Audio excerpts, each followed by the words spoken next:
Hello and welcome everybody to another episode of the Ginge and Pedro Show. I'm of course your host, Gingy and the Sunshine Band. Alongside me, Pedro A. P-Funk, Pedrodelic. I don't have a bass. I should have a bass.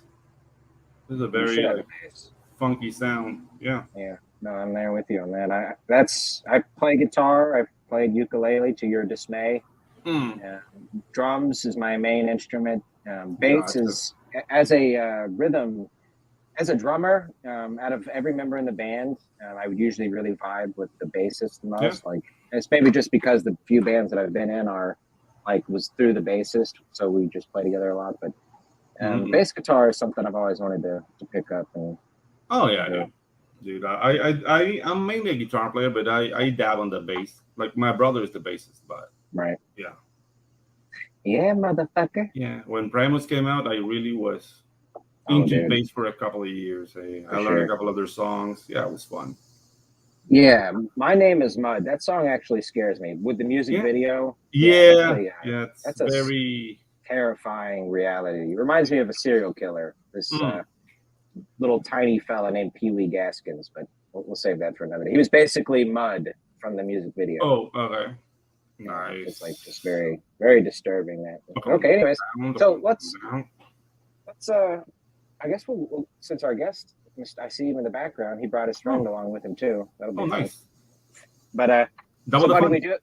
Yeah, we got a big show today. We're going to be switching things up a touch for those out there in TV land. And still going to have a guest on for an interview, and then after the show, we got a exciting announcement. So, what were you about to say there, bud? Oh no, nothing. I'm just letting go of my pencil, getting ready to do an awesome show. All right. Do it. Pencils down. No, never pencils down. No, I'm just kidding. Keep on drawing forever. Yeah, bitch. Okay. Yeah, boy. So I'm gonna do my best here. Let's go ahead and get him out. He was kind enough to join us. Artist, creator, Ron Moscicki. I'm so sorry, buddy. Close enough. I'll take it. Ron Moscicki, actually. Okay, I took it Jewish. That sounds Polish. It is. I'm quarter half Italian, quarter Irish, quarter Polish. And that's why I keep quiet, Ginge. You see? That's why Romo is way easier. Romo, there you go. Romo is way easier than Moskowitz. So Romo sounds Latino even. Yes. Yeah. Pretty much every week I go through this, and it's not that I'm trying to sound rude about it. It's more just like when you have to be the guy that brings somebody out, and you don't know how to say it beforehand. It's like, oh shit, and you're doing it with them live on the spot. It's like, some people, nobody's been offended yet, but I do try. Oh, God, I hope not. That'd be really lame if someone got offended. That's kind of silly. I mean, the way I see it, somebody has to fall down the stairs, and it's always Ginge, so it works for me. Yeah. I can, I'll take that actually. There's no slapstick in there for me. Yeah. Great. I got Uncle Mike in the back as usual. So there you go. Yeah. He's just gonna stand there and stare. That's all he does. He doesn't say much. Okay, he said like, let's get nuts. Yeah. He's like, let's get nuts. Yeah. Pedro, have we met before? I think so. Yeah, you look very Was it familiar. a while ago? Like I was on with Matt Boyce. Yeah. Big group. You guys were talking about grilling food and stuff. Yeah. Okay, so we have met. Okay. Yeah, we have met. Knew it. Okay. Yeah, I saw I recognize the voice. I'm good with faces. I'm horrible with names. So yeah, I knew you. Okay, cool. Awesome. Thanks for having me on. I really appreciate it. Dude, it's our pleasure, man. Really appreciate it. Yeah. Absolutely. Glad to hear the meat. I know there's this underground meat circle. That sounds sexual, man. Don't say it like that. Let me rephrase. There's a lot of cooking stuff coming up in our neck of the woods. Let's just say charcoal aficionados. How about that? Yeah. Is that better? Any propane? I gotta ask. What's that, Ron? No. I was just trying to adjust the light, and Oh, okay. I don't have a very professional setup here, so neither do I. Yeah. I look like I'm in a shed, which I am. So don't you worry. Yeah, I'd like to get to the point where I could afford some good lighting and maybe even a microphone, but not yet. Not happening yet, dude. We're all starting here. Maybe on issue 3 or 4. We'll see. We'll see. So, Ron, did you have? We usually meet up in the back. I looked around on your profile, I couldn't find a link to any project you have sharing. Maybe I just missed it. Do you have anything you got going on right now? Or? Yeah, right there. Pops has got it. There should be a link. Yeah. There should be a link on the Sector profile. 7. Yeah. I got you, Ginge. I got you, bro. The link. Okay, great. Pops is there to pick up everybody. Yeah. He's a good man. Yeah, Sector 7. That's a kaiju project. Yeah. Right? Yep. Yeah, dude. Yeah. Okay. Awesome. Very nice. Let me pull it up on FMC real quick. Let's see. Sector 7. Let's go there. There you go. No campaigns found yet. Sector 7. Let's see. My comment. It's there. I promise you. It's Pops, can you message it to me? It won't let me copy it. Yeah, it won't let me copy it in the private chat. Before we get started, we want to try to sort of. It's in the private chat for you, bro. There you go. Okay, nice. There we go. Excellent. Thank you. Okay, great. So I found this earlier this week and thought this was funny. And we've been having a little bit of fun sharing stuff on the show. So let's see here. I don't know if you guys have seen this yet. But have you seen this? Have you heard about this? What? Hey, I'm sorry. I'm seeing your face, Ginge. No, not the face. Okay. Hang on. Just hold your horses, Pedro. I feel you. I feel the pressure. All right. Okay. This is not. Get that thing all down. Oh no. All down. Yeah, did you get it all down? All down. You talking about the oil change? Yeah. So why don't you just say that? I mean, what the fuck? Every time I come over here, you always gotta take me through this homosexual rigmarole, man. Terminology, man. What the fuck is wrong with you, man? Man, just come on, man. Finish cutting my hair. I can get the fuck out of here, man. Come on, cuz. I got you. Oh man. I'm at the end now. You want me to get you from the back? Get me from the back. See, this is the fuck I'm talking about. Take this motherfucking cape off. Get me from the back. You talking about taping me from the back? Travis, come on. Cut this shit, man. Well, he's having fun. I've been saying homosexual rigmarole for the last 3 days. Was that a skit? Was that a skit or was that real? I think it was a skit. I can't tell anymore. I can't. I don't know if I've gotten too old or if reality has just gotten that fucked up. I can't tell anymore. Yeah, I mean, people are performing a lot lately. Like, I don't believe anything I see online. I don't believe anything I see at all, ever anymore. Yeah. Old photographs, nothing. Nothing. Yeah. Really, it could be AI. Yeah. Well, I mean, no, I'm with you there. I think that's ultimately, it's just going to sort of be the case. You can't believe anything. Even the X-Files has been ruined for me with all this alien stuff. I guess we could sort of chat about it for funsies. Yeah. I don't believe that, I used to thought I'd seen an alien a couple times growing up. I could share a story, but it's not even necessarily a big deal. It's more just like when I was like somewhere from like 8 to 10, I fell asleep on the couch one night, and the way the couch was faced and the way I was faced, it was like along a set of windows. I just woke up one night and was looking out the window. I could have swore I saw what looked like a saucer-shaped thing just off in the distance. I lived in the woods, so like I just saw it way off in the distance, just go behind some trees. And I was like, that looked like, because I was an X-Files fan, still am sort of. Sadly, now that the government started pushing that aliens are real, it's like, man, fuck, it's ruined the X-Files for me, because that was kind of the fun. You know what I mean? It's funny that you brought up, because I actually just started rewatching X-Files, like from episode 1 on Hulu. Because I'm a weird guy, which we're all weird guys. It doesn't say much, but I don't like anything anymore. So it's like I actually started rewatching X-Files, and I'm just enjoying it because I'm remembering, like, reality has caught up to conspiracy theory. Yeah. So it's not fun anymore. It's kind of shitty now. And I remember feeling like, oh, wouldn't that be cool if, or hey, this could happen sometime in the future. It was an interesting feeling back then. And now it's like, oh, everything's happening and it's pretty And it sucks. It's really awful. No one's doing very well right now. Nah, dude. Yeah. Yeah, no, I definitely hear you. Them pushing the UFO thing is bullshit. I mean, people in the circles have said there was going to be like one of three scenarios: World War III, UFO, or the next coming of Jesus. Right. Jesus. They're going to pull one of them, and they're trying to pull the UFO and maybe World War III at this point. To me, it's all bullshit. I'm literally watching. I'm just watching a TV show that's supposed to be real. It's not. I don't believe any of it.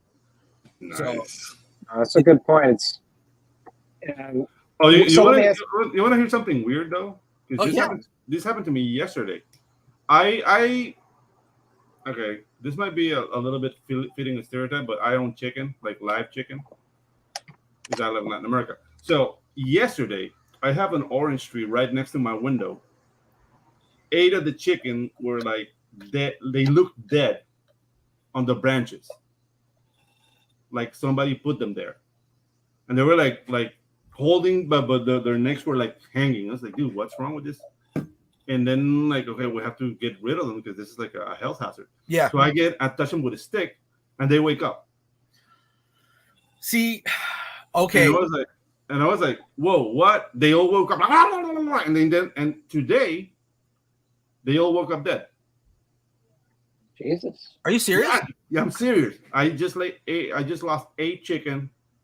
We just got rid of them. But it was freaky, man, because it's like, wow. And then we called the vet. He came and he's just like, no, it's a virus. They call it moquilla down here. Yeah. But moquilla will make a chicken go to a tree and hang from a tree. Like I don't get that. I don't get that part. That was very weird. Maybe that's some chupacabra lore or something. Yeah, dude. Okay. You guys want to get flipped out? Yeah.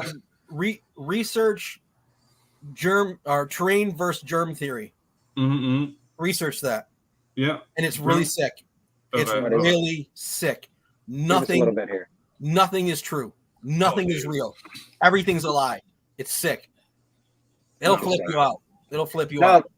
Somebody said something the other day, which, I think it was, I watch a lot of just whatever political stuff. I think it was Dave Smith, also a stand-up comedian, but I think he said something about just jokingly talking about a conspiracy theory where it's like our timeline may not even be real. You know what I mean? Like in terms of like, we might not even really be as far as our like, the way we've counted it as a civilization, the year 2023, it's like the way you described it, something like certain dynasties may have extended, basically lied about how long they ruled.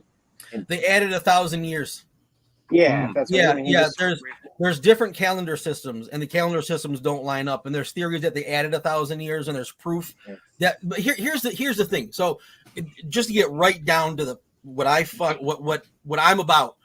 I don't know anything anymore. I know nothing. And I thought maybe 2 years ago, I knew everything.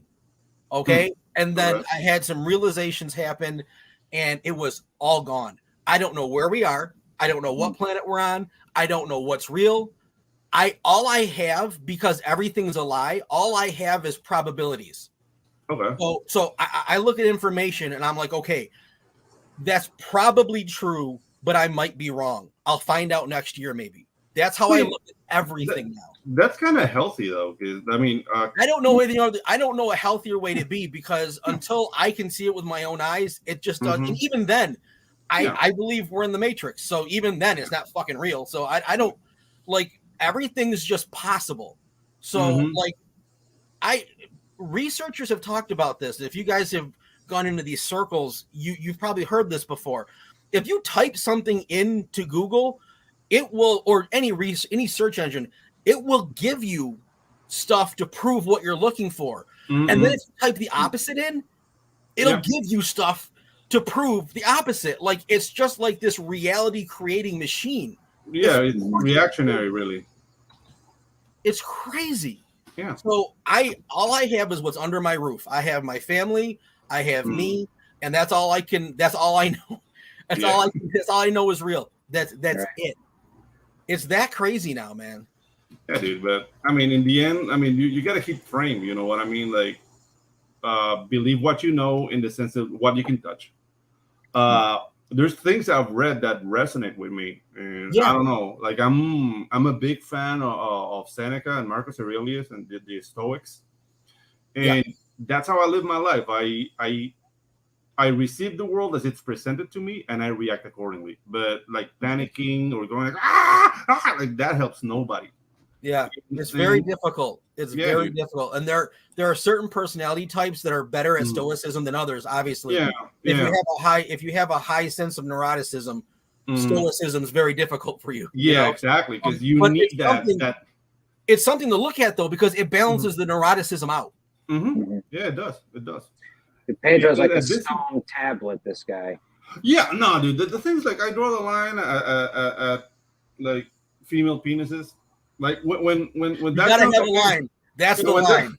When that cousin came out, it's like, okay, guys, I'm out. It's your world. I'll just react to what you do, but I'll stay here in my bubble. Like you can don't need to go out. Yeah, you can have it. It's all you. I don't want it. Leave me alone. I don't want it. Yeah, because the price might be a female penis if you win. I don't want that lottery ticket, man. I'm sorry. It's just no. Yeah. No, can't say that I do. Let's say hello to the chat real quick. Yeah, let's do that.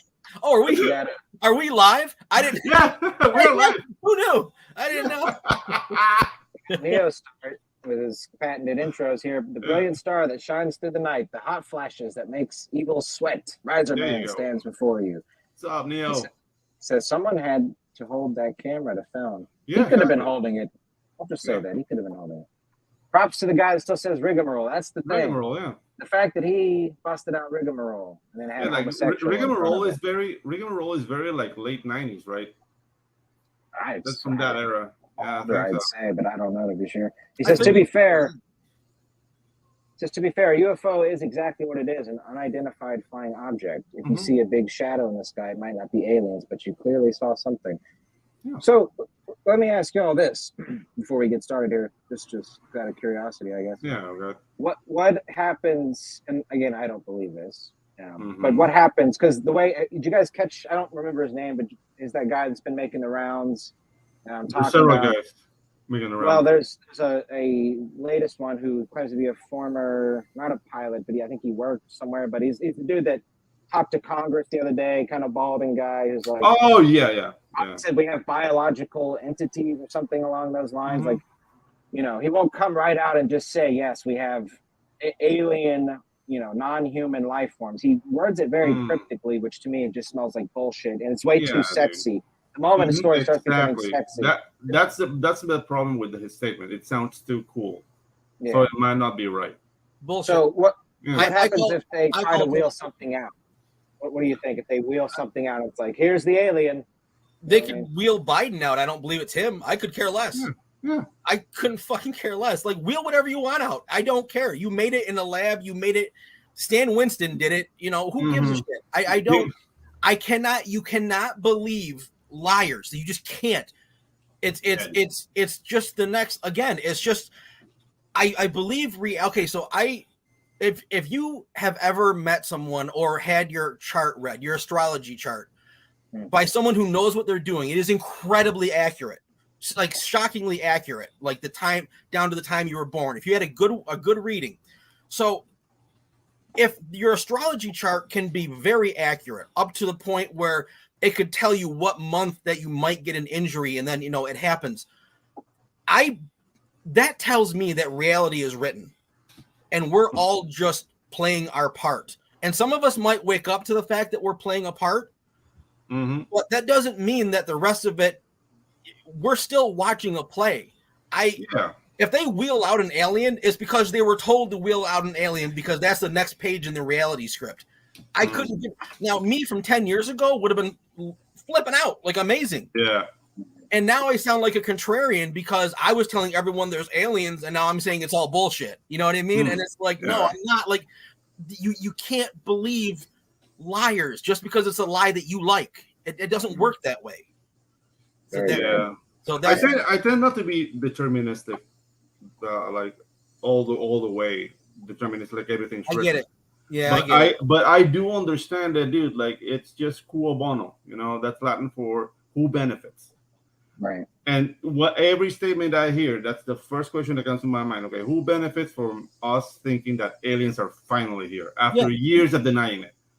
Because they've been denying it for years. Like, oh, now we're consciously ready to accept aliens. Now that we don't even know what a man is anymore, or what a woman is anymore. Like, we reach enlightenment. Now we're ready for aliens. I don't think so.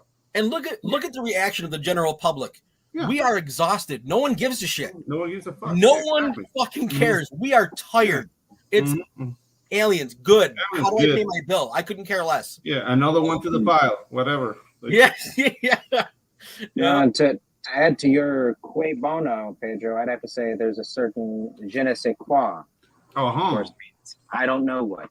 Yeah, exactly. You gotta bring in the French always. Yeah. Well, they can kiss my ass, but that is just a fun phrase from Austin Powers. I mean, but you like I can squeeze that in. But you like that though. What? Yeah, Austin the ass Powers? Kissing. No, the ass kissing. Well, I mean, I don't know. Yeah. Okay. We got Shadowhawk. What's up, Shadowhawk? Flying in. Hey there, buddy. Hey, hello. Yeah. We got another friend in the chat here. Yeah, we got Tanapi Saresti. I believe I butchered that. Tapani. Thank you, buddy. Tapani Sareste. I don't know. I'm saying it in Spanish. Yeah. He's okay. And Jim O'Reilly says hello. That was better. It was way better. Well, that's an easier one for me. Yeah. The O'Reilly, kind of the luck of the Irish over here for me. Yeah. All right, so let me pull up Sector 7 here, Ron. And let's do it, dude. This is an awesome Kaiju book, guys, so consider backing it. Let's see, Sector 7. If I remember correctly, the art looks awesome, and it's a very interesting story, so let's do this. Here. In this motherfucker. Okay, let me close out of some shenanigans. All right, gang. All right, Ron. So what do we got here, buddy? Like to give us a pitch? Sorry about that. I was drinking my post. Sector 7. Set post-apocalyptic world. However, in our post-apocalyptic world, it's actually utopia. All right. So what happened was on the night of the moon landing, basically nuclear Armageddon kicked off. Russia got a little miffed, and the nukes just went flying. Okay, so what that did is it decimated the entire northern hemisphere. So without governments, without anything, the remaining people they were forced to come together and go down to the southern hemisphere. Now the line that dictates where you can and can't go, we've nicknamed the veil. Past the veil is where there's nuclear radiation fallout. Okay, so everyone lives beneath the veil. And the first 5 pages of the book, and you'll see some of the pages on there, is showing like the night of the moon landing and nuclear war kicking off. After that, we start out in the utopia. Now, because there's no governments, because people had to come together, is either do or die. All the secret technology, Tesla, all that amazing stuff that we know exists, but we're not allowed to see it, that was allowed to come out. And a brilliant scientific mind, Professor Brand, Solomon Brand, who's the old guy with the goatee right there, he headed the whole thing. So he got the best minds that were left and created this utopia. And they're scattered colonies throughout the southern hemisphere. Everyone's living longer, so there's life extension technologies. Everything has been the perfect world that we know could exist in my world, in this world, not mine. I'm sorry, in me and Matt Boyce's world. Matt Boyce is the co-creator, and it was his original design for Nagara, the main kaiju, that sparked all of this. Okay, so in our world, it's that perfect society, that utopian society. A lot of things are retrofitted, so you'll see some of the designs as you scroll through the artwork.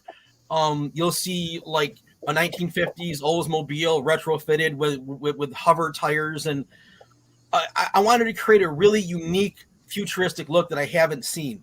So a lot of the clothing, you'll see clothing from the 20s, 30s, and 40s, the different decades that existed right before everything went to hell. And basically, what's happening is everything is phenomenal now. But, and this is where the friction comes in. Yeah.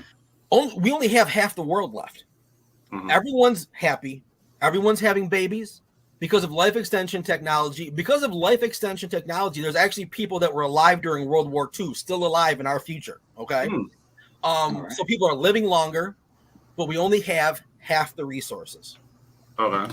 Now, some people want to acknowledge that, and some people just want things to be good and they don't really want to look at it. So I like it because the spark that starts the whole story is actually a very realistic spark.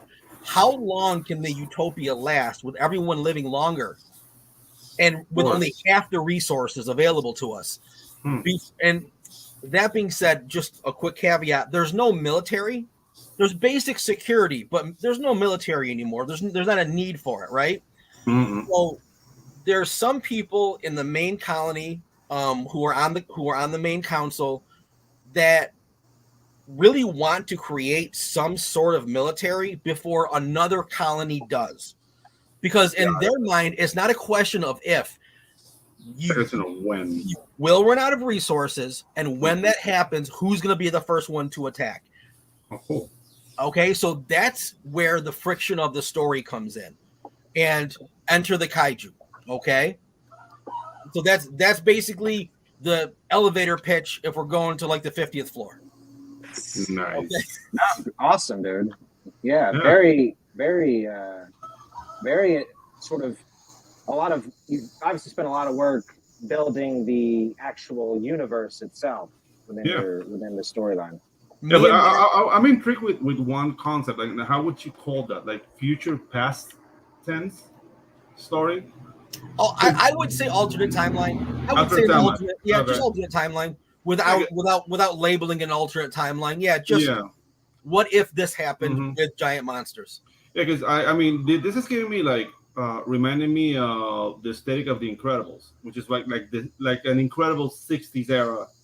Like it's the 60s, the architecture is the 60s, even the color treatment of the movie 60s, but they have like flying cars and they have, so this is giving me like an echo to that, but even more so because it's mixing different timelines. It's just like applying to the new technology, but it has the aesthetics of different decades. So yes, dude, congratulations, man. Thank you. I love that. Are you? Oh, go ahead. Well, I was just going to ask, are you the artist? Yes. Yes, I'm the artist and co-creator. Matt is the writer, basically the dialogue part. Creating the world. So Matt had the original monster, Nagara, who's over on the right-hand side. He is the one right behind the beautiful female there. Her name is Tetra Primrose. She's the main character along with Professor Brand. Matt's baby is Nagara. That's his the colored right there, the one in color. Okay. That's his take on for his love of Godzilla. Yeah. He's had that character for 20 years. Now his original concept was more green with just kind of some Cobra hood. But when me and Matt met, maybe the day after that, I went to his house, and he lives only a few blocks away from me. The day we met, he invited me over. He told me he liked my artwork. I was making copies at Office Max for someone else that I was drawing for. And we spent 3 hours that day like we had known each other since grade school. And most of the world was built that day. Very little has changed. So it was really, when me and Matt get together, it's two bodies with one brain. Like it just works really quickly and really well. And I wanted to jazz up the design more. I come from, my love is comic books, and I also have a love of kaiju. Matt's like the opposite. He's like 98% kaiju. Well, not 98, but his love is kaiju, but he also likes comics too. Okay. I knew that the green wasn't going to fly. We needed something very different, and so that's literally the first concept of Nagara I came up with. Matt loved it, and it stuck. That's it. Oh, cool. How long this happened? How long ago this happened? This was honestly, the origination was probably, maybe 10 years ago at this point. Oh, cool. Oh yeah, it's we never had the chance. Like just life, you know. He was married with a kid. I moved to Florida for a while. I came back, and then I came back. Then I got married. Then I had a kid, and it was like, so it wasn't until this year when some things happened in my family life, financially, that I was like, you know, me and Matt were going to do it properly. We're going to do a YouTube channel first for maybe like a year. Okay. It was going to be called The Adventures of Matt Man and Romo. And we still might, but we're doing it in the wrong order, unfortunately. We were going to have the YouTube first and then introduce the book through there. But I needed to do something quickly. So I started to work on like kind of a, if you want to say like boobs and butt sci-fi girl, something that I know is gonna pop. And I'm like, you know what? I'm drawing this from scratch. I've got half of Sector 7 freaking drawn already. Yeah. So I told Matt, I was like, okay, buddy, I got to do something. I got to try. So I'm taking Sector 7. We're doing this. Matt's life was kind of going downhill a little bit for him, which he would totally admit. I'm not talking behind his back. That's all right. You know, he was having tough times. And I'm like, dude, I don't need your help. It's totally okay. If we have an interview, I just need you to show up. That's it. He's like, okay, I got you. So I started, like, I just signed up for all the social media, like in March or April. So I'm brand new to the whole indie scene, starting from no channel, starting from nothing. And so that's basically what happened. And I've met a lot of really cool people. You know what I mean? It's been really interesting. It's been a really unique ride. And the downside of that is we came in with no audience. Gotcha. Yeah. Which in the indie world, it's like the exact opposite. Like you need, so in the regular marketing world, you have a good product, you put it out, and the product makes your name. In the indie world, it's actually reversed. Yeah. If you want to be successful, you've got to have a name for at least a year and then put out your product so that like maybe that first day or two of crowdfunding, you hit a certain percentage of your goal, you know? Gotcha. Yeah. I knew none of this. So I'm finding everything out the hard way. Yeah, but dude, like the thing with all this industry, because we're all new, or we were all new at some point. It's a matter of staying visible. Yeah. Yeah. Like the thing with brands is that, you might have a great product, but if people don't know you, you will not awaken that bond of confidence. Because people are not like, I'm going to Target, or well, not Target. Target is a bad example now. I'm going to Walmart now. Too, Pedro. Yeah, like I'm going to Walmart and getting whatever. Like I trust Walmart because I can see it. Here, you're a face on the screen. Yeah, and nobody knows who you are until they know who you are. Yeah, and you create that bond, then selling the book will become easier. But this is something that we all need to walk, man. Yep. And as I'm saying, dude, as corporate entertainment is going down, because dude, like I don't care either way. There's a lot of people who base their channels on something like, when is Warner Brothers or Disney or whatever going to do? I don't care if they burn, crash and burn. I don't care. They're trying to crash. They're doing it on purpose. All that's going to happen is listen, Bob Iger is doing exactly what he's being fucking told to do. Yeah, exactly. What's going to happen is they're going to crash the industry, which is already done.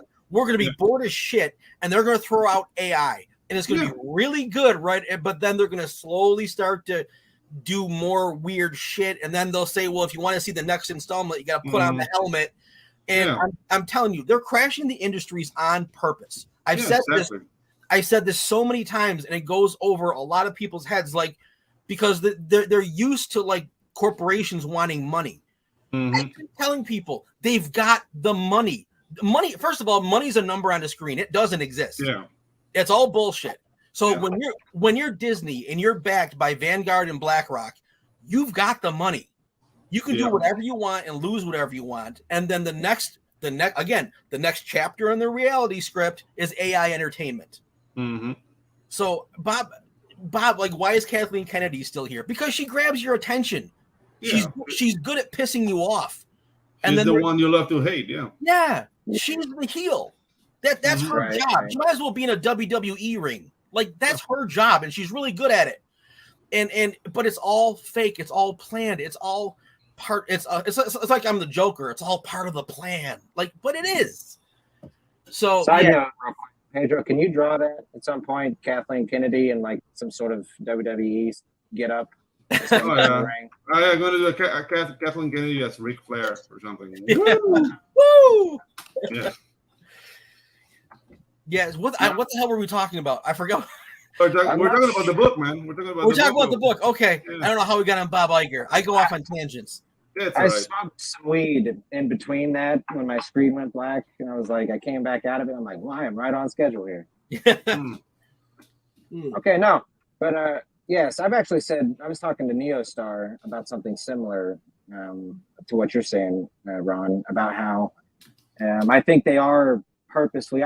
My estimation is that they are purposefully knowing they have to take hits on, financial hits on the stuff that they're releasing.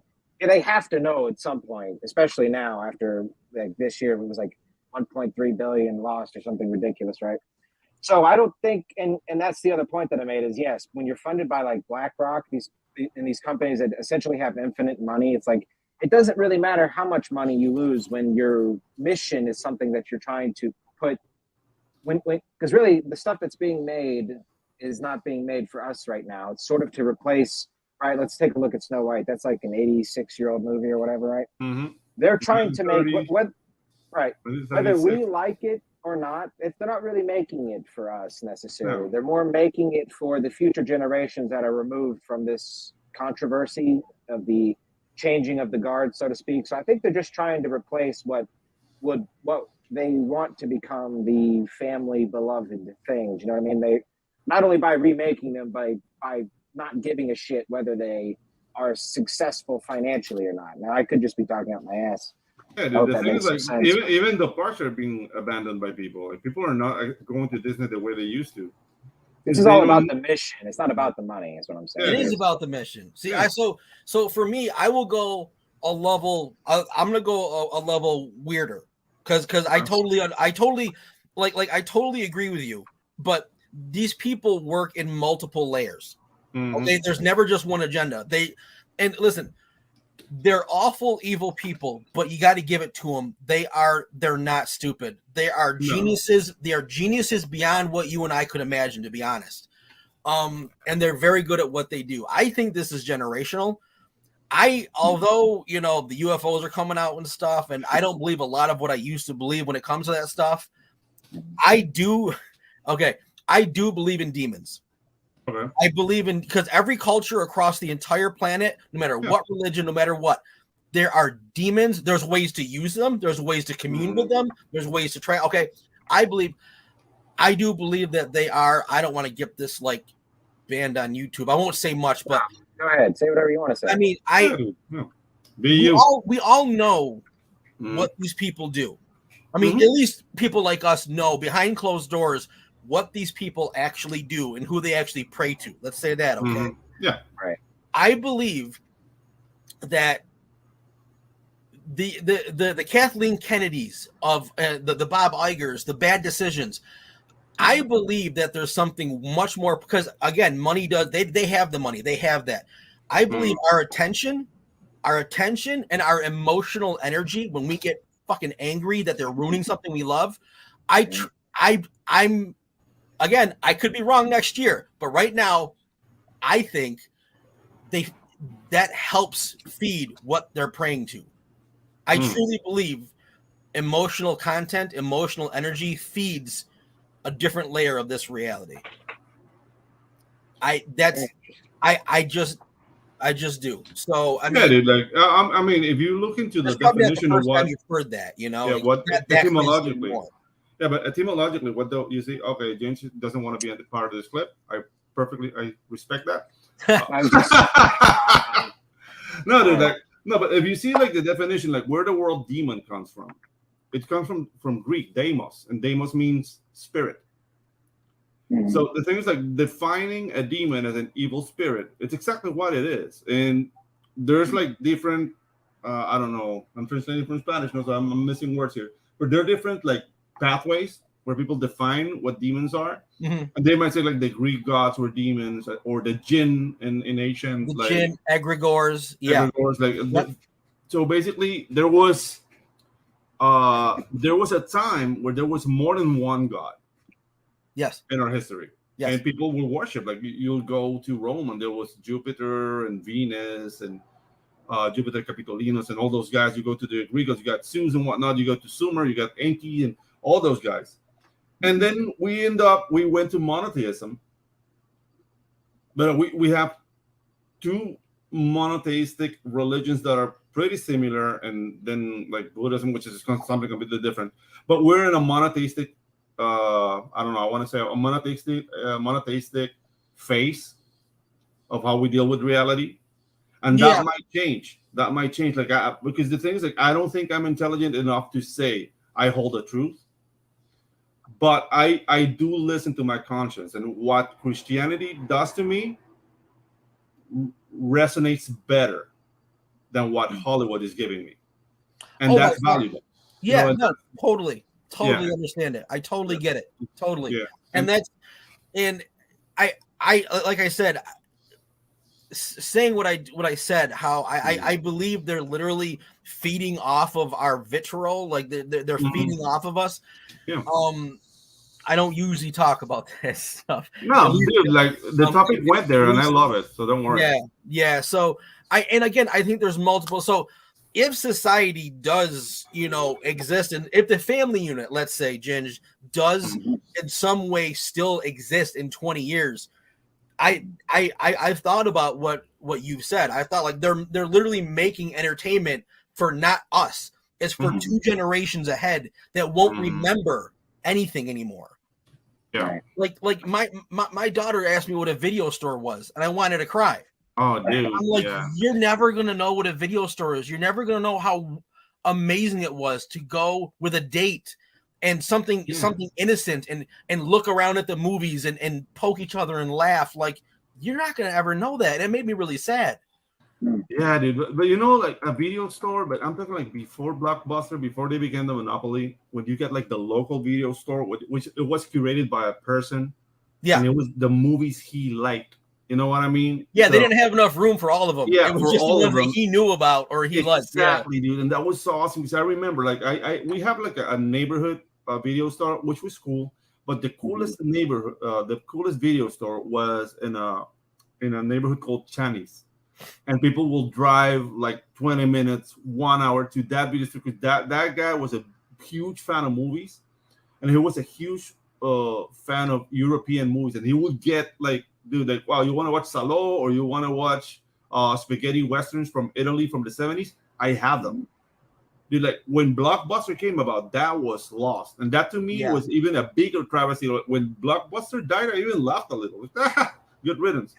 But, dude, like, the local video store, it felt like going to, like, an old musty bookstore. You know what I mean? Like, when you go to I remember. I'm old enough to remember, like, the last one that was here in my little town. And then they always had the movies behind the curtain. Yeah. Yeah. That was a different section. The curtain with the beads. Yeah. That was a much different section. Yeah, but that's the thing. Like, I think if like corporate entertainment goes away and we go back to something that looks like that would be for the betterment of everybody. Because we don't need to be global. Like, nobody needs to be like, I need to be loved by everyone. That's psychotic. Oh yeah. Yeah, you find your tribe and you thrive, dude. Like right now, and this indie scene is showing it. Like, dude, you need to make 10,000 people happy, and you're making $1 million every book. Right. You know what I mean? And that's something. 10,000 people in a planet with 8 billion people. I mean, it's a lot of work, but it's not impossible. Now, getting that whole appeal, like I want to be Cardi B and shake my ass, and I want everybody to love me. No, you have to make a pact with some like questionable people, and you might limp back home because all the sex you'll be having. You know what I mean? Like, that's a deal I don't want. I'm not interested in that. Yeah. And as artists, we need to be like, okay, it's a different kind of work. Nothing is going to be given to us. We have to work for it ourselves. But we won't limp, and we'll sleep soundly, and we will not compromise our soul so people can know what we do. And that to me, that's why I'm like, it seems like the world is going to hell in a handbasket. But dude, we've been through worse things, man. The Roman Empire came down. There was a Black Plague, World Wars. This is not even close. You know what I mean? Like, dude, this is definitely. I mean, it's more of a slow burn destruction, although it's speeding up. But it's definitely more of a slow burn.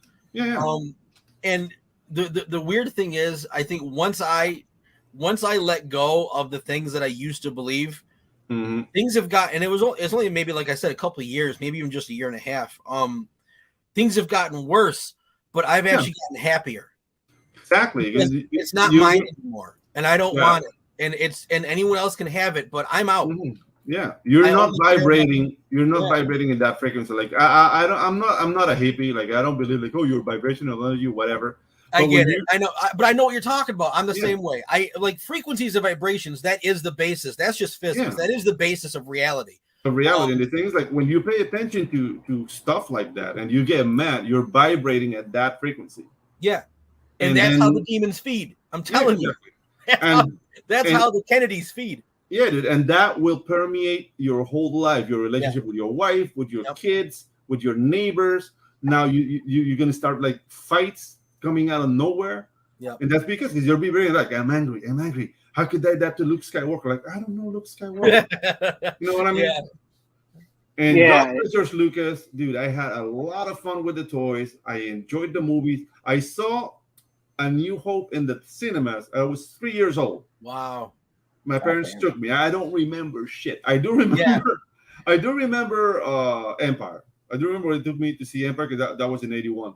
But dude, I was of the generation that grew up with Star Wars. I had all the toys. The only thing I didn't have was the Jabba's pleasure barge. That came like years later. But I had almost all the Kenner toys. Like, I am a fan. Like, I can geek out in Star Wars, but right now I don't care because they're making something I'm not enjoying. Why am I gonna be like, but make what I want? No, dude, do whatever, dude. You got the job. I don't know how you got it. Yeah. God bless you, and dude, do your best. I'm not gonna be there.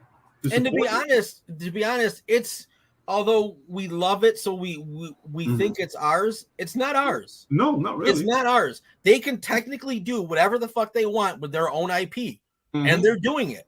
Yeah. We don't really get a say in it, even though the way markets and capitalism has historically worked, we should get a say, but it's not ours. And like, dude, Captain America, Superman, all my beloved everything. Oh, dude, all gone. It's all gone, but it wasn't mine.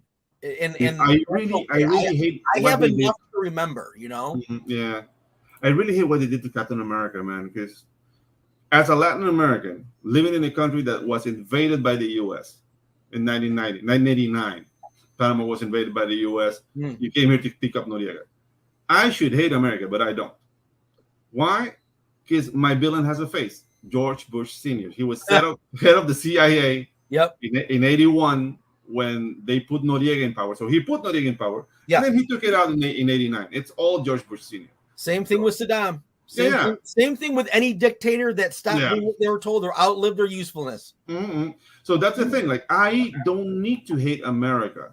You know what I mean? And I did enjoy Captain America comics because the message in those comics really resonated with me. Yep. Stand up for what you believe in, no matter what other people think. Yep. Be brave, defend your friends. That's Captain America to me. Yeah. And what they're doing today, like, oh, now Captain America is the Falcon. No, dude, the Falcon is an awesome character. I love the Falcon, but he's not Captain America. Nope. The Falcon is the Falcon. That's why he's called the Falcon. It's simple math, but it's not our equation. No, so it doesn't matter. It doesn't matter. And that's the thing, man. Like, I don't know, they turned, like, this new generations have turned suffering into a skill. Yeah. And that's something that needs to be left behind because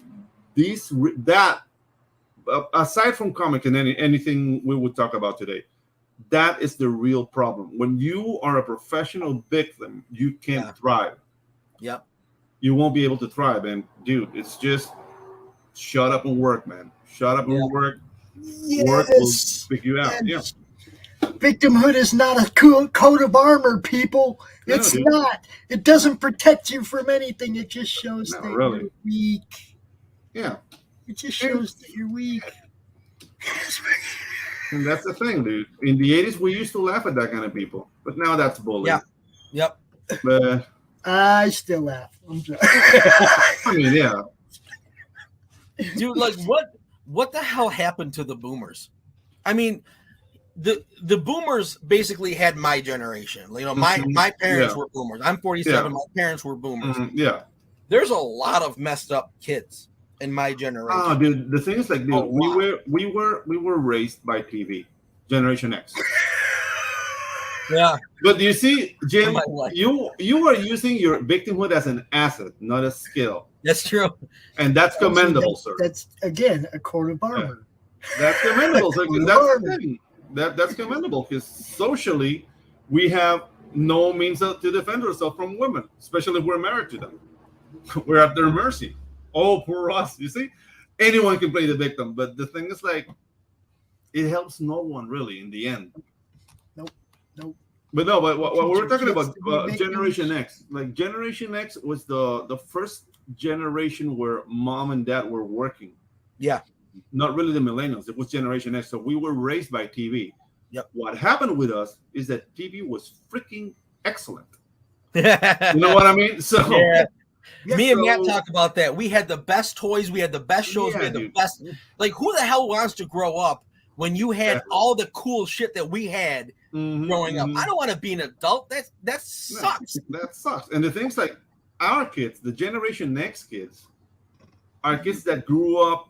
And I'm not gonna generalize, but that's something. Is I was an animation teacher for 12 years now, and I gave classes to kids. Generation kids are friends of their parents. Yeah, and that's a mistake. I'm the only boomer here. Yeah. Okay. I'm the only one that grew up with really bad toys. Okay. Yeah. But we still had the best toy out of all toys ever made, and that was the Evel Knievel Stunt Cycle, baby. Oh yeah, dude. Oh yeah. We used to have our version of Evel Knievel in Panama. It was called Flame Boy. Dude, it was the best. Yeah, you could do anything with that. It was indestructible. You could jump ditches with it. Oh my God, Flame Boy died. I'm sorry. Flame Boy, he tried to jump the canal, and he failed. Are you serious? He died? Yeah. We reenacted all of his jumps. Trust me. Yeah, Flame Boy. It was called Flame Boy. Flame Boy's dead. Flame Boy's dead. On that. Good night, folks. Yeah. Well, at least he went out doing what he loved, I guess. Yeah. Oh yeah, dude. It was a blast. Like, dude, he had like a silver suit with flames on the sides, and his like assless chaps. And he was a little bit overweight, and he had like a Harley. Like, dude, he was cool. He was cool to look at. But yeah, like, if I could go out drawing a comic with a donut in my mouth while having sex with my wife, that's how I would want to go out. Exactly, dude. That's go out with a bang. A donut in my mouth, my wife, and then drawing a comic all at the same time. That'd be great. I'd die a happy man. Yeah, that's the three loves, man. I feel it. Yeah. Well, I don't know. Like, I mean, I want to go in the barbecue see how this party. could all happen. Yeah. I want to go in a barbecue hoping for you, Ron. Yeah. Ron. I'm hoping for you because I can see how that could happen. I know. I know. But probably not a donut. Right. Probably I one gotta of get those the timing cookies. right. That's all. Probably not a donut though. Probably one of those cookies. One of those cookies. Yeah. Oh yeah, dude. Show me the cookies, man. So good. Man, I'm telling you what, his wife makes the bomb freaking cookies, bro. Yeah, I'm jealous, man. I'm a cookie fan. She'll ship them to you. She'll ship them to you. Oh, he's in Panama, bro. I'm in Panama, baby. I don't know what the international rate is on cookies, but I don't know that pick them up at the border, maybe. I don't know how that would work. No, we have a mail service which has a very unfortunate name called Mailbox. Because you can put things in my box, so they'll get to Miami, and from Miami they'll ship it down here in bulk. But I don't know, like it adds like 6 days extra. Wow. Okay. So I don't know if the Cuckoos can make it that trip, but I think they're okay for a couple weeks. Okay. Man. I think they're fine, dude. No. Pedro, you make the phrase mailbox out to be like that's not what we already call it. Like instead of mailbox, you're making it out to be like it's bussy or something like male pussy or something. But no, that's just a mailbox. It's a male, dude. You got a female pussy. You got a female pussy, a female penis. You can have a mailbox. I knew we were going to get there eventually. Wow. Yeah. They didn't even say the word, but they went took a left real quick. Holy shit. There it is. Yeah. Wow. I thought me talking about demons was rough. Exactly. This is a raw show, sir. Okay, fuck it. Great. This is great. Hey, you made it to 7:59 before going into the porn references. You did pretty good. There you go. But you see, that speaks to my sense of restraint. That was holding it all day. Very stoic. Mm-hmm. Yes. Jim O'Reilly says here, he says, my best toy was a stick. It was a staff, a sword, and I could hit my friends with it. We were kicked out of the house early in the morning and had to survive until the sun went down. Pretty much. Dude, like I remember I was in this like radio show. We were like a comedy troupe, and for Christmas we came from this like poverty line toys, and it was like we grabbed like a Kenner packaging, but instead of a doll, it had like a rock, and we put like rock, and it was called like the imagination line. It was like a rock, a brick, a stick. Wow. Yeah, dude, that was awesome. Like, well, I mean, I've told the story a few times, but we had when the first Lord of the Rings came out, like the kids in the Tri-Road area, just kids I had never even met before, like going to school in this part of town. It's like when that first Lord of the Rings movie came out, that there was like a couple of weeks where every weekend it was like all the kids would meet up and we would just split into groups and we'd reenact Lord of the Rings scenes, but really you were just like jumping people, and you find sticks, but my weapon of choice was a curtain rod. You get to like slide them out, so I had the sheath and the sword. And the sword. Oh, there you go. It was awesome. My favorite Lord of the Rings story might get this channel struck, but I can say what the fuck do you mean? No. Okay, so the thing's like I'm a huge nerd, right? And Panamanian nerds, we had this like we had like this story circle that we were analyzing Lord of the Rings, so they gave us tickets. So there's all this like it was like a gala. People had to dress up and whatever. So there's kids that were watching the Lord of the Rings, and it was very, very, very. I mean, it's an awesome movie, kind of long. But as we go out, there's this like black lady coming out with her daughter, walking like, Mom, I want to be an elf. And the mom says like, there are no black elves, baby.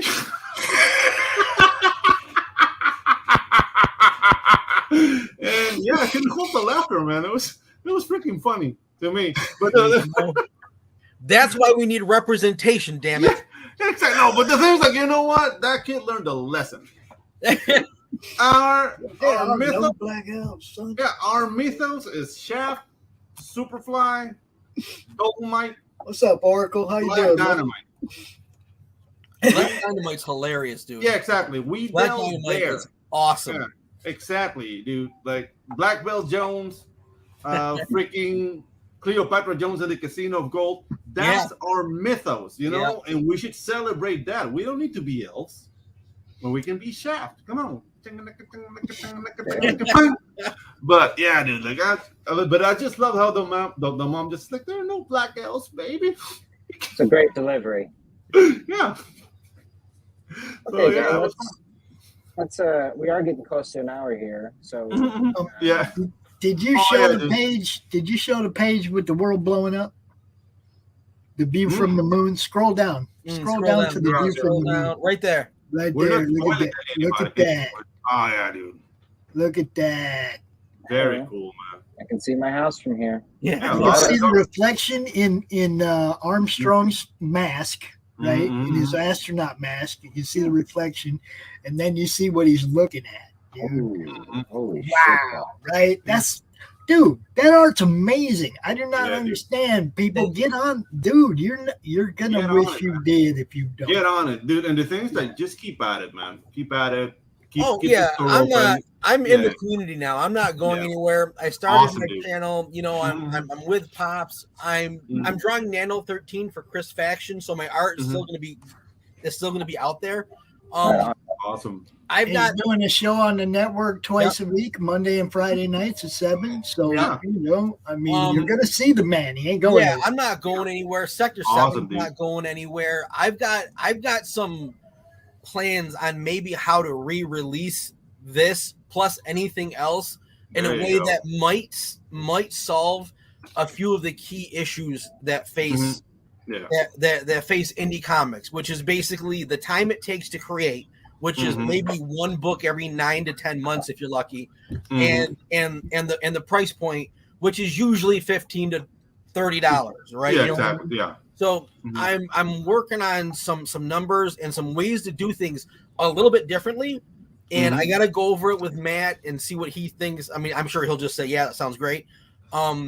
I usually run my ideas through a few people that I'm in another group with, and I'm not even going to do that because I'm just going to do it because every time I have an idea, and I'm not saying they're wrong, they're absolutely right, but I just don't want to hear anymore like, no, that won't work, or someone already did that and it didn't. Like I just don't want to hear it anymore. If I'm going to fail, I'll fail my way. That's totally fine. Yes. And everything that I'm doing right now, there's people telling me there's no way it'll work. I'm not saying you're wrong. I'm just saying I don't want to hear it anymore. There's people saying that about everything. Yeah. That independents are trying to do. Yeah. They say it about everything. Oh, that'll never work. Oh, that you'll never be able to pull that off. But somebody told Eastman that. The time frame and the price point, it is an issue. It is a problem. It has to be what it has to be because we're all doing this while we're already working full-time jobs and we have families. But like even when you do the math, and I've said this on my own show, when you do the math, when you used to be able to walk into a comic shop and let's say you had $50, you could buy anywhere from 10 to 15 comics and take a chance on someone that look cool. You don't know who they are or whatever. You take the same 50 now and you can buy 2 in the indie scene. That math sucks, right? You can buy 2 and it's going to be like 15 pages of art each. It's a legit problem. I'm just trying to figure out a way to kind of meet everything in the middle, get more stuff out more often, and keep the price low. And hopefully, because I'm not looking to make a huge living, a second income would be great. You know, that'd be awesome. One thing I want you to do, okay, you have a show on the network. It's called Romo Art. Yeah. Start doing some art. I want people to see. I know. Me and people to see what you do. Me and Brittany have to figure it out. And it's Brittany, my wife, and also like basically my producer outside of Pops. I do everything on my tablet, so I have to find a way to make my tablet visible. And I'm not sure. We can figure it out. Are you using OBS? Tell them how to do it, P-Funk. I have the iPad and I'm using Procreate. Yeah, but the thing is that you need a stream software that can create virtual cameras. That way you can create your Procreate tablet into a virtual camera and put it into. So look into that. So Procreate has a way. Procreate actually records everything you do. Yeah. Now, but here's the thing: it doesn't do it like live while I'm doing. Yeah, it's like, no. But the thing with OBS is that you create a live feed out of your screen. Really? Okay. See, that's more of what I'm looking for, and I don't know any of this stuff. Yeah. So it's OBS. That's the problem that I have is I do everything on my tablet. Check out OBS. Okay. And this is what we do. This is why we network together. Okay. We have a couple people in the group on the network already that use OBS. Christy does. Dallas does to do Hyde Hermit show. So we got people in the network that can coach you through this as soon as you know, we got this. Okay. That's not an issue.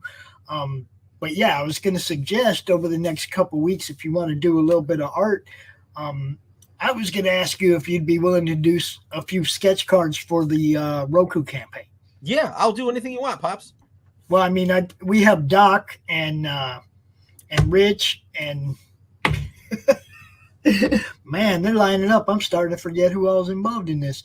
But we have a bunch of people that have signed on to do sketch cards. Each one of them is going to do 4.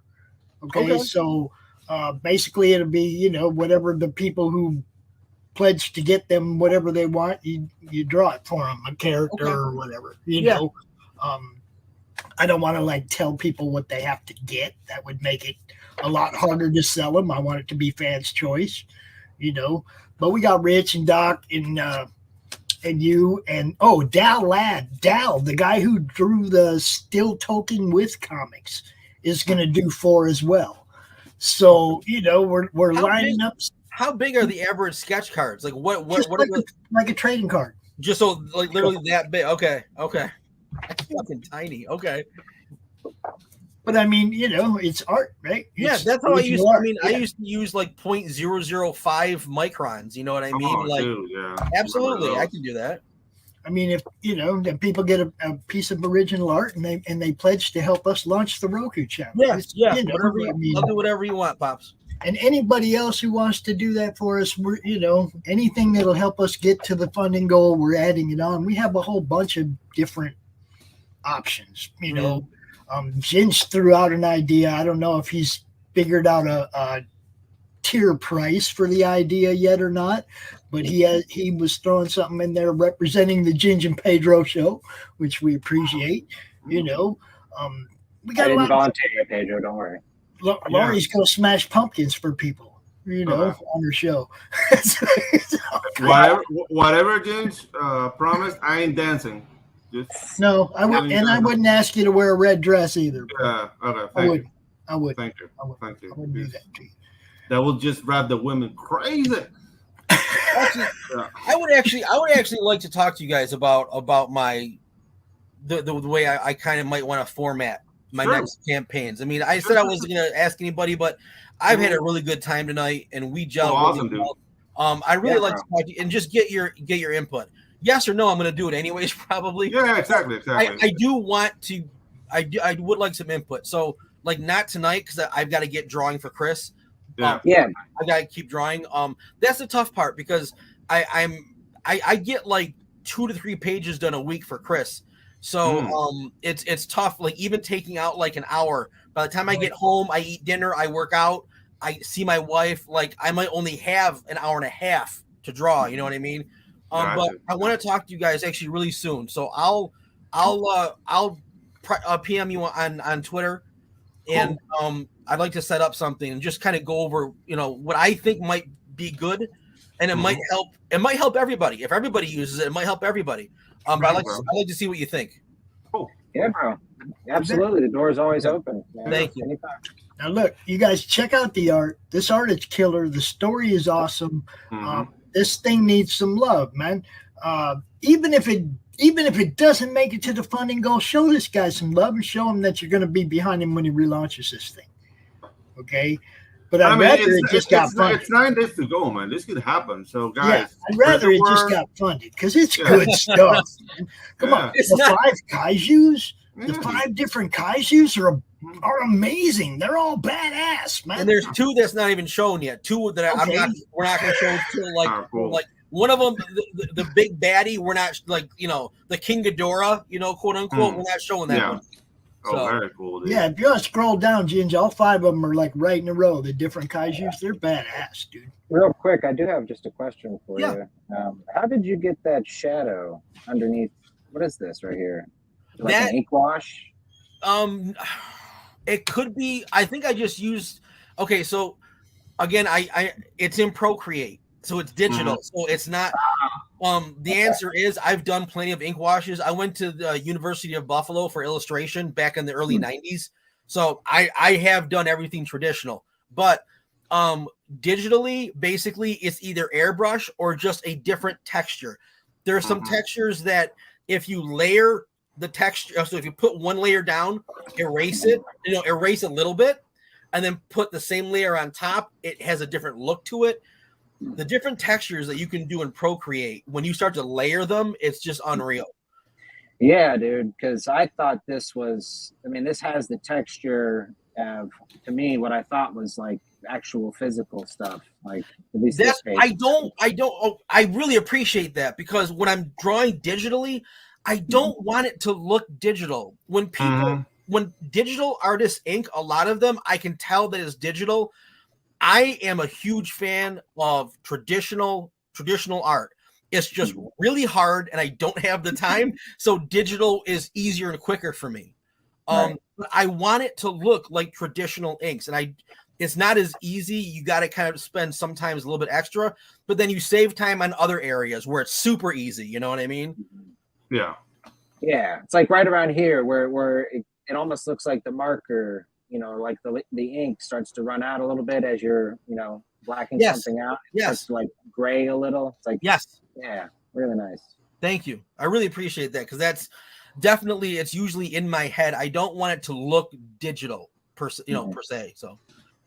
Okay, so let's look at the kaiju real quick, and I know you're trying to, obviously you've got a lot of work to do, buddy, and we are running a little late on the show anyway. No, it's good. Dude, I've had so much fun. It's been awesome. Oh yeah, dude, this is great, man. Yeah, same here, man. Okay, you're good. There's 2 other shows running on the network right now. I don't care. Keep going. You're fine. So this one needs some love, dude. I'm serious. You know, very nice. This should be way farther ahead than it is. Fun. I know it should be, and I think again, if we had taken the time to build the audience first, it wouldn't have had any issues, to be honest. But it is what it is. It's not going anywhere because I'm not going anywhere. So that's just the way it is. That's the spirit, man. That's the spirit. Yeah. I've said on my own show, I don't care if you buy it or not, because I know that maybe next year you will. It's just that you're just going to waste time not being as entertained as you could be this year. You know what I mean?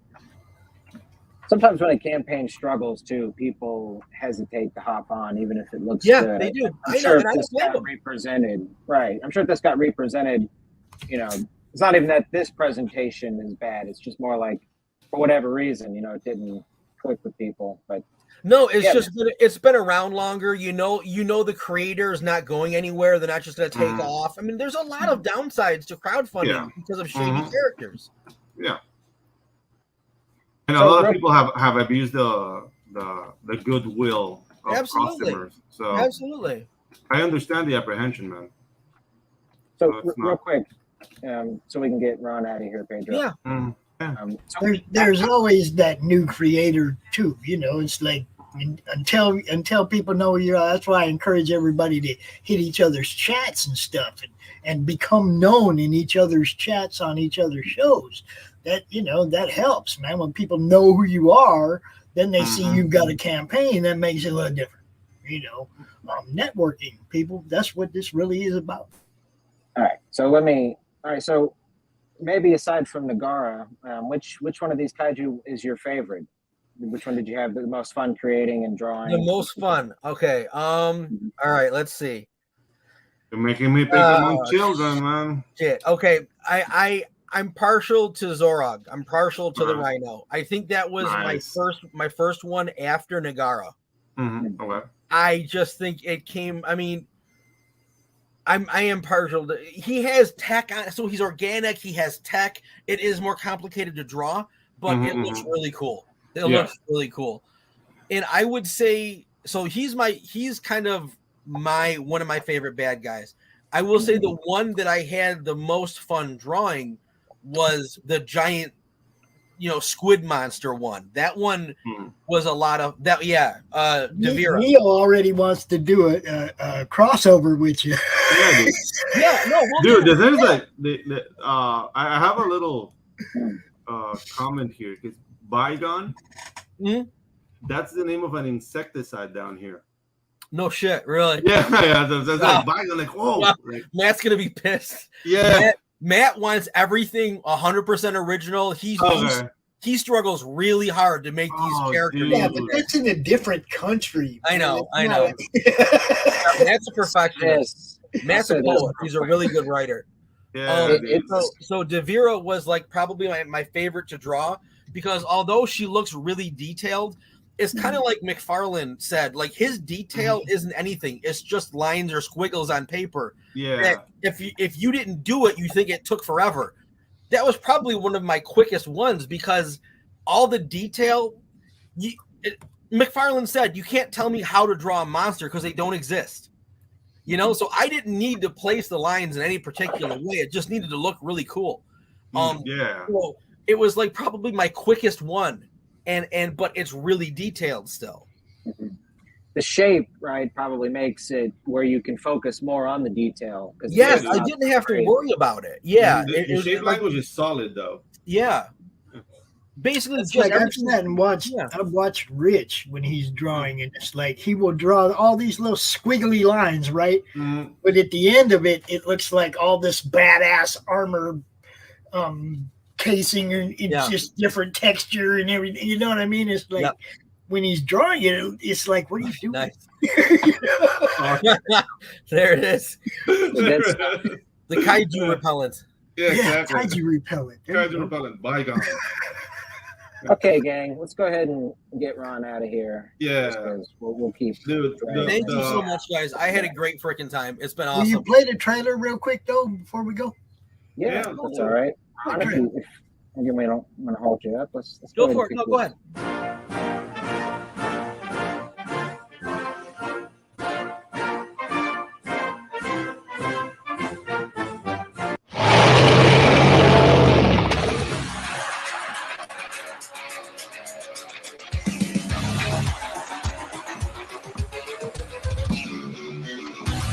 All right.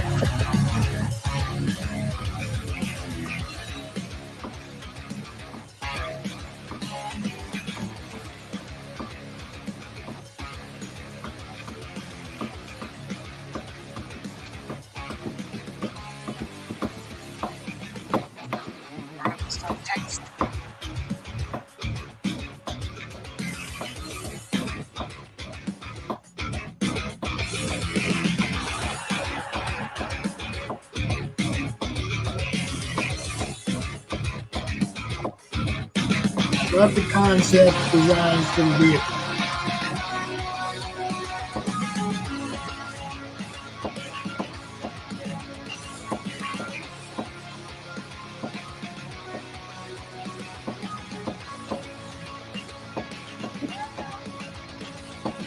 And chibi kaijus are really cute too. I'm just saying. Very cool. You know. Yeah, I did those stickers too. The stickers were fun to do. Yeah. The stickers were fun. The stickers were a lot of fun, actually. Yeah. Very, very. I like the. We're big cartoon nerds over here. So. Looks like you picked up a couple. Yeah, we got moving, baby. Nice. Thank you, guys. Thank you very much. What I'm talking about, man. Out there. Very nice. Okay, Ron. So thanks for hanging out, buddy. Hey man, anytime you want, if you have an opening, you let me know. I'll show up. It's been a lot of fun, guys. I really thank you so much. Yeah. Okay. Peace. Bye, guys. Thank you. Take care, Ron. I'm gonna take us out if you don't mind, Ginge. Well, we have an announcement to make, though. Oh, hell, mind if I may. Yeah. Do that. Ron, you can. I want to hear the announcement. Okay. Well, I want to hear the announcement. Okay. Yep. So here in a couple weeks, we're going to start making the actual rounds as we are finishing the gist of getting the project ready to go to Pedro. But we do want to start the pre-launch on our next book. It's funny that you're here, actually, Ron, because we're doing a kaiju project as well. This thing's called Waifus and Kaijus. Let me pull up a little bit of. So yeah, it's a love letter. Everybody loves love letters, but this is like really like love, like groping love to the. Like groping love. Yeah, it's a groping love letter to the 80s mecha anime, like huge robots versus kaijus menacing, Japanese people running, screaming, and driven by beautiful ladies. Nothing wrong with that. Nothing wrong with that. Beautiful. So there we go. We got slower.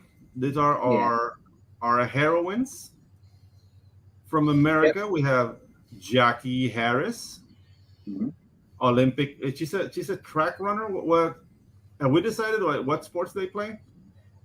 Yeah, that kind of fell to the wayside in the script. Yeah. But, all the sort of base information you need is Jackie Harris. She's a sergeant, a mech pilot, age 24. Height, she's 5'5". Her mech is named Petunia. So the story, it's kind of large. Took over a year to write, and Pedro's finishing the prologue right now, which is 26 pages. I don't want to say too much because I haven't quite got the sales pitch down without, sort of spoiling it, but we do have a MailChimp here, which does a good job. So let me get that pulled up. But but I did want to say, since we're talking about it, one of the things that you said your buddy, your writer was having was really focused on making sure to be original. That was, so as a writer, for me, one of my favorite things to do is the research. Right, because I'm a research bug. And dude, I'll just say this, not only has, obviously they've been around a long time, kaijus and mech animes, but Pacific Rim, just for a modern analog, that story, I mean, I love the movie, but trying to write around that is a real challenge, dude, because that was, so it's a real, it's a really awesome thing when you can find something unique here. That's awesome. Yeah, that's what a great big robots, big monsters. There's nothing. Yeah. What else is there? And hot girls. That's it. Yeah, dude. That's it. That's yeah, and that's the thing. The way the story is structured, we made it, and it says the humanity was prepared for the menace, and that's what the prologue is all about. And I don't know, we'll be giving that much, but I mean, you want to take the pitch? You wrote it. Yeah. I'll just say this too, because the hot chicks, it's almost just more of a gag. Like I said, we're sort of, we're big cartoon fans here, and Pedro being an animator, we lean into that styling. And so with his art style being more cartoony, we took the idea, but me as a writer, I spent a lot of time making sure that this didn't just come across as a tits, a TNA book. At the core of this whole series is basically humanity is up against something that's so incredibly destructive that they have no choice but to either fight or die. And that's sort of the whole crux of it is it's about courage. It's about fighting against incredible odds, not giving up, growing. We've got more than these 3 girls here, but over the coming weeks, we'll be releasing. There's about 10 main cast members, but the 3 here are, we've got other mech pilots and stuff like that. So good. But it's 130 pages. Right now, that's probably going to end up being a little bit more. Is that one solid story? 130 done? Pedro's starting on the so we've got a prologue that he's drawing right now, but I'm putting the finishing touches on the script. But yeah, right now I'm at 126 pages. I've got about another 20 or 30 to go. So yeah, and we're doing an art book with it, and because Pedro is always hitting us with concept art. So yeah. Keep your eyes out for this, guys. It's going to be a big project. We're looking at it. Yeah, and spread the word, guys. We're going to get this huge mailing list ready. So we're planning on doing the launch maybe late September, October. You want to drop that link? Yeah. Yeah, boy. If you guys want me to do a promo image or an alternate cover, hit me up. I'm there. I'll do it absolutely for you. Awesome, dude. Awesome. Yeah, that would be incredible. Yeah, man. I would love to. And I've done it for a few people. I would love to, guys. Awesome, man. Dude, awesome. We didn't really get to talk about it, but your art really is fantastic. Thank you. I signed up. I did all that. What awesome. do I get? Yeah. Okay, so we'll go ahead and get out of here. But thank you, everybody, for listening. Ron, thank you again, bro. Ron, thank you for being on the show, man. Thanks, it was awesome, guys. man. Anytime. Thank you. All right, Pops, take it away. Thanks for watching, everybody. Peace out.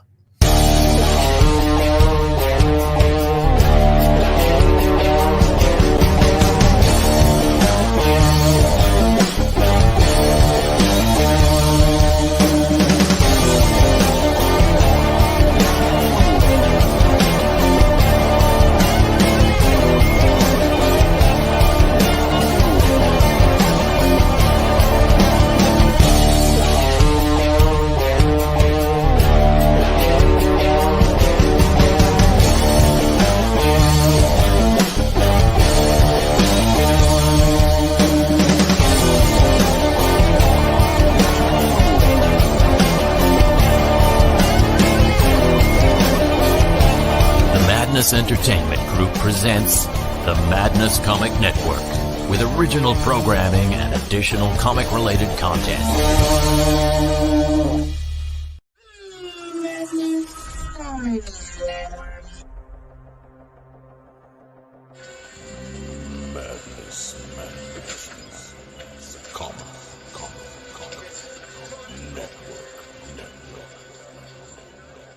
Yo, everybody, it's me, Pops Van Zant from the Madness Comic Network, and I want you to have a heads up and look out for our sign-up page for the ROKU campaign on Kickstarter. We're going to be trying to get the funding to get the ROKU channel set up for people like that guy, the guy who's recording this, can get his show up there on ROKU and start getting monetization today.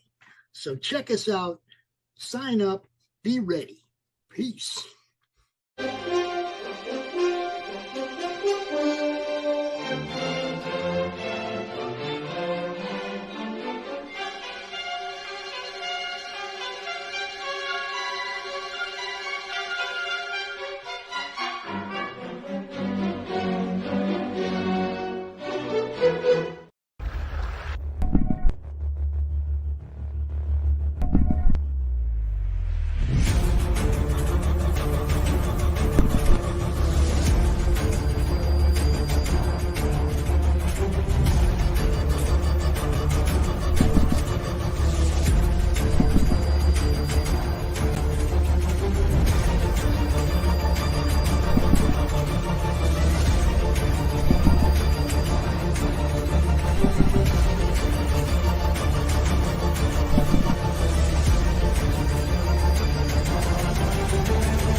The Civil War was America's bloodiest conflict. Over 500,000 died to preserve national unity. When the war ended, Confederates like Harley Brogdon headed west, shooting game for the Army and gambling. When a card game turns deadly, Harley shoots in self-defense, killing the card sharp who threw down first. Wilfred Knorr, the card sharp's wealthy father, will stop at nothing to see Harley hang. Harley flees to Koepp's Gap, an old silver mining town at the foot of the Rockies. A remarkably peaceful town, especially after dark. But the sheriff harbors a dark secret, and no one dares go into the mines anymore. Koepp's Gap is full of secrets. People speak in hushed tones of something in the mines. Something worse than their cursed sheriff. Something even the Indians fear from the deepest pits of hell. Every secret will be exposed. Bronze Star. Order your copy at bronstarcomic.com.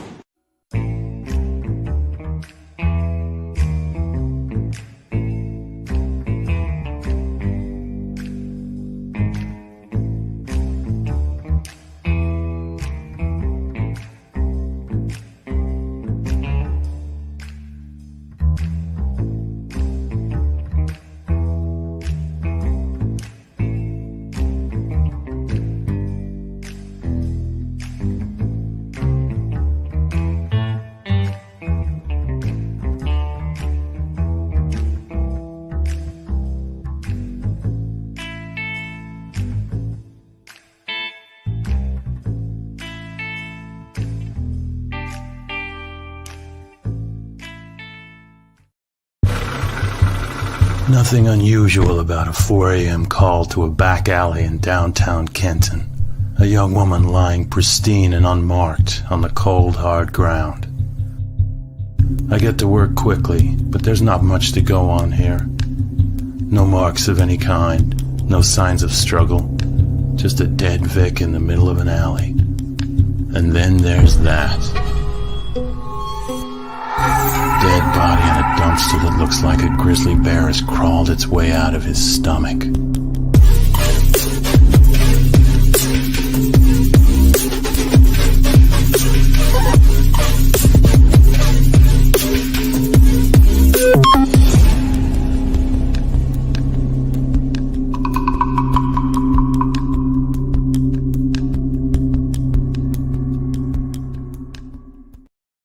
Comic Books for Kids provides comic books to kids in hospitals and cancer centers across the U.S. It's a place where we can all work together to make sure every child has a comic book. 100% of all proceeds go towards the kids. It's about making a difference, and while they're in the hospital, allowing them to fly like a superhero, battle dragons, or rescue teddy bears. We are in every state in the country and now support over 160 hospitals. Every month, we add more. Visit CB4K.